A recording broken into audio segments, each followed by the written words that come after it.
Thank you. So this is my first time meeting you. And How's it going here today? it's great. Feeling some resonance with it? Very much so. Did your question evolve since you wrote it on the page?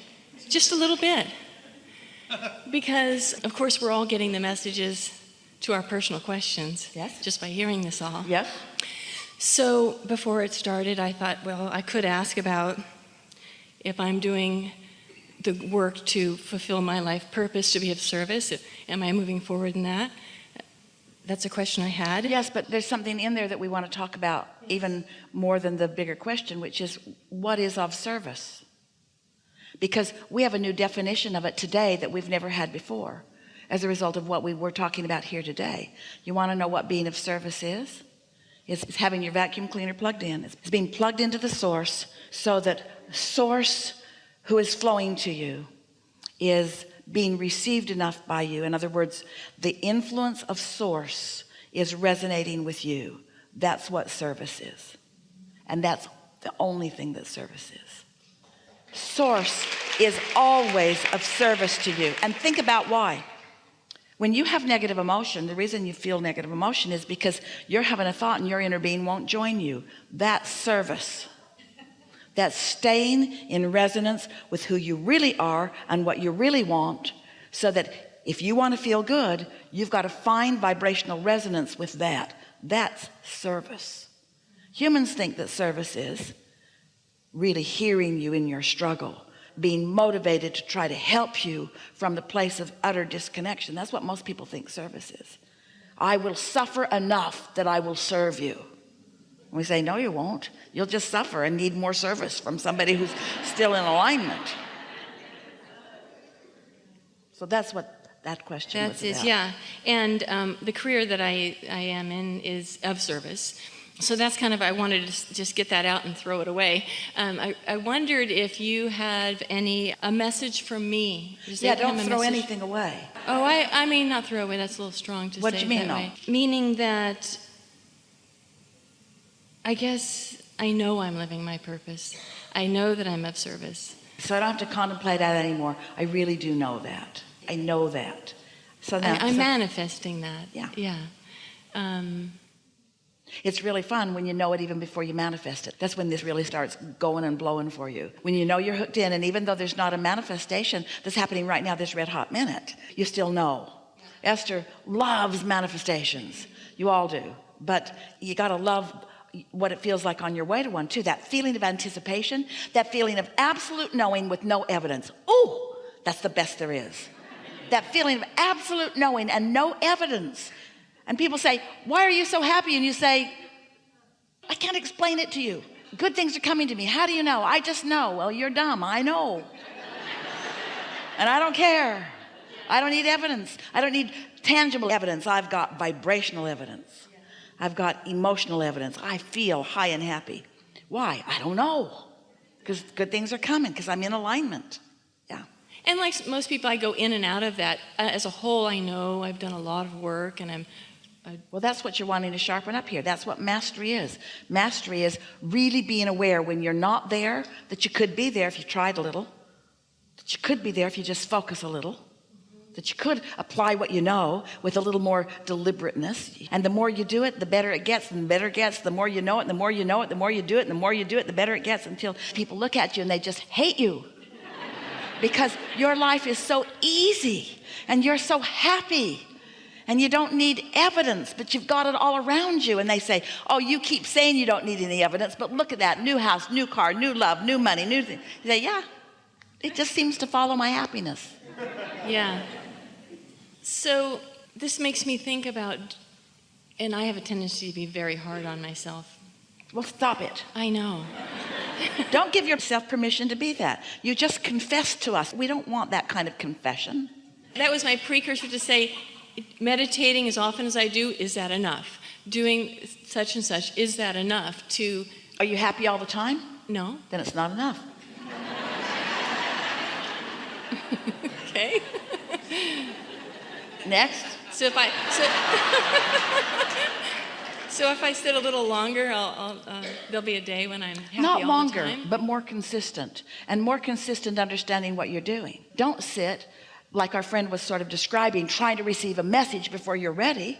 Sit with the intention of quieting your mind. Sit with the intention of just letting go of thought. Sit with the intention of allowing, in the absence of resistance, your vibration to rise and resonance to happen, and then ideas to begin flowing. Understand what meditation is. Meditation is the way you let your inner being teach you alignment. That's what meditation is. Your inner being is always there, and you're not always there, but when you meditate, you could always be there. So my ultimate question was, is there any message for me personally? Meditate. Meditate.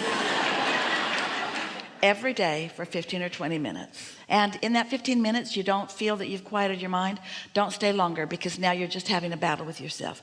Get on with your day and do it again tomorrow.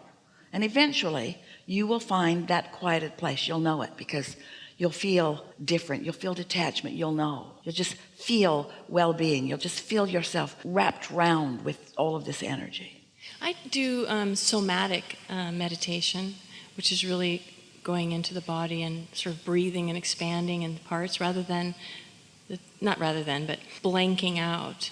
Well, the reason that we encourage the releasing of thought is because your inner being knows exactly where you are in relationship to everything and will offer the influence to your body. Sometimes people get so involved in meditative processes that their minds are so active they never really accomplish alignment with their inner being. They just accomplish alignment with the book they're reading. We want you to accomplish alignment with your source, who's real time in real now, offering you whatever you're asking for in your vortex, whatever your cells are asking for in your vortex. So I've unconsciously pulled in the life that I have today, which is 56, no children. Unconsciously? Well, because if in the fact that we manifest what we truly want.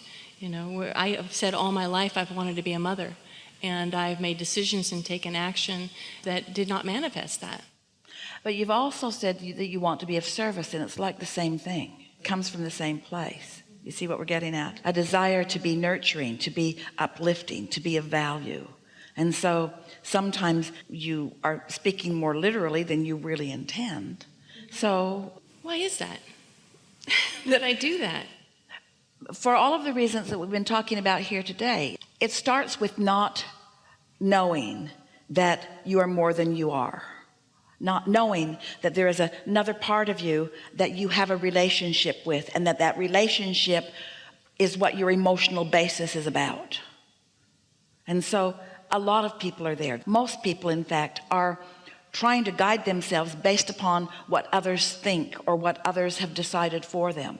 But when you understand that that part of you exists, and you understand that you had long-term intentions even before you came into this physical body, and that you've been amending them and adding to them, and that there is something that you really want and that your inner being really knows about, so that your singular quest becomes now, because you've already asked and it's already been given, to get yourself into the receptive mode where you can begin to receive the impulses, then all of these questions become irrelevant. Mm-hmm.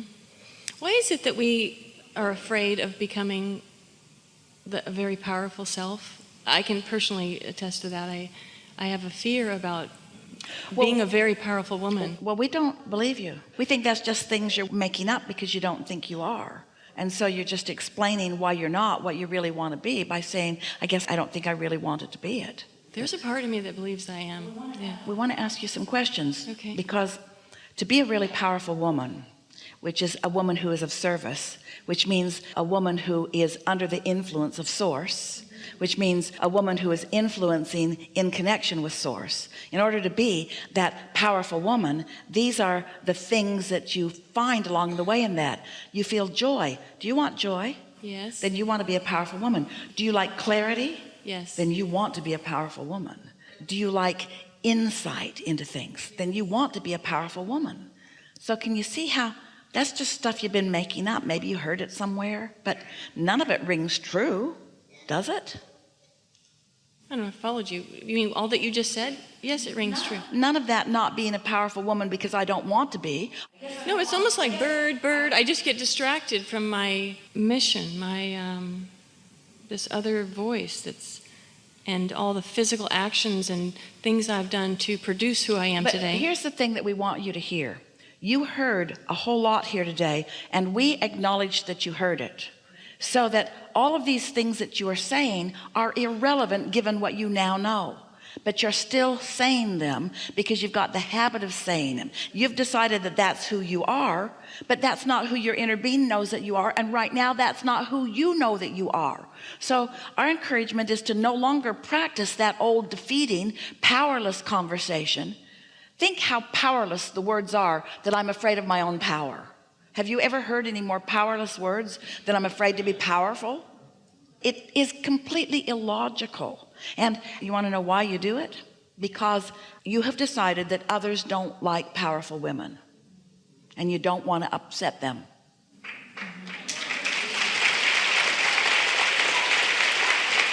And that's because you and almost everybody else, you're catering to what they think instead of to what you think. You're not keenly aware of your guidance system, and so you're not listening for your guidance system, and that's why you call it unconscious. You see. Yeah.